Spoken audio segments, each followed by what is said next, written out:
here I've got dry instant fast action yeast together with flour, and I'm also adding a pinch of salt and then some sugar and really cold water. It's really essential to use cold water for this recipe, otherwise it will not work. So make sure your water is in the fridge, or you add some ice to it so it's nice and cold. And then you just want to whisk this in a stand mixer with a dough hook attachment. If you don't have a stand mixer, you can do this by hand. It works. It will just take some time to knead the dough, but absolutely you can do this without the machine. It just makes your life a bit easier. You want to whisk everything or mix everything until it's completely combined.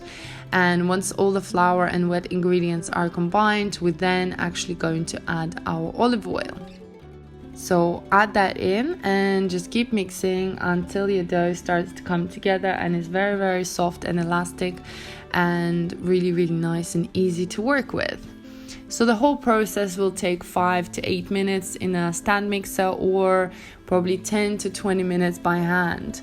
However, it's also a really good workout. I made this for my family in Latvia, and I actually really enjoyed spending time kneading the dough. So when your dough is done, you just want to take it off. And I just find that this recipe is so easy. You only have few ingredients, in fact 3 or 4 ingredients, and that's it, and you can feed so many people.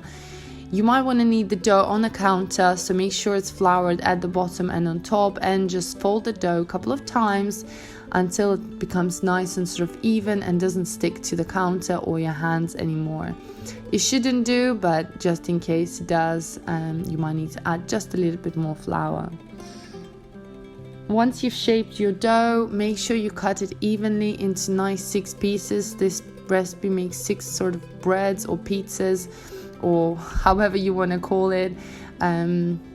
You can weight them with your digital scales to make sure you have even amount of each bowl, if you want to be very precise, or you can just kind of do it roughly by hand. And you might want to just sort of move it up and down and make a nice bowl shape, just like that. Now the best part about this, once it's all done, you just place them onto your floured plate. You can use a baking tray, and then we're going to cover this in cling film, and we're going to leave it to rest in the fridge for about 1 to 2 hours to rise, and yeast will explode. So don't leave it for any longer than that. Here I've got my toppings. This is really simple. I've got some olive oil and garlic, and I've got some grated cheese. So now our dough has risen, and you can see how fluffy and soft that is. It smells amazing. It feels amazing. I know I love touching the dough, so if you're one of those people like me, then you're gonna love it. It's really, really easy to work with. Make sure you flour your surface and your rolling pin, and sort of just go around and roll it out until it's super, super thin. While you're doing this, you should preheat your oven at your highest setting, so 250 degrees, or what's the top temperature in your oven, and make sure you use your baking pan and the back of it as well. So when you take it out, you want to place your dough on top onto the hot pan, so make sure it's preheating together. Brush it with a bit of olive oil and garlic, and then sprinkle some cheese on top. It's just as simple as that.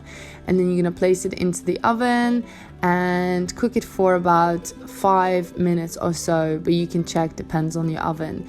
When it comes out, brush it with a bit more garlic and olive oil, and it's ready to go. Guys, honestly, this is so simple, so easy, and so delicious. People think you've spent hours in the kitchen making this, and I'll just show you how thin it is. Look at that.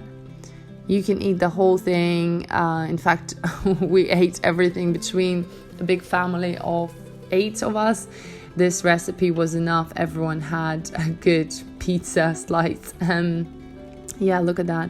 Super crunchy, super cheesy, and absolutely amazing. I'll show you a second way to make it. So if you wanted to make it more of like a pizza type, you roll it out into a sort of different shape, and I brushed it with some garlic and olive oil, and then I've added some roasted pesto sauce inside. Guys, this is so good. Honestly, you can experiment. You can use the green one, you can use the red one, and honestly it's like the healthiest pizza you'll ever have, in a sense that you know exactly what goes in there, and it's just few basic ingredients. Food really doesn't have to be complicated to taste amazing. When it's done, you can pretty much enjoy it straight away. I do like to brush it with a bit of oil, but this is optional, you don't have to. If you want it to be extra fancy, you can sprinkle some parsley or coriander on top and just enjoy it straight away. It tastes actually good really cold as well, just to show you. Look at that oozy cheese, and it's so delicious, so easy to make, perfect for kids parties, perfect for adults. If you've got friends over and you want to make something just before you serve the dinner, nothing beats this homemade sort of bread. Just look at that. Enjoy!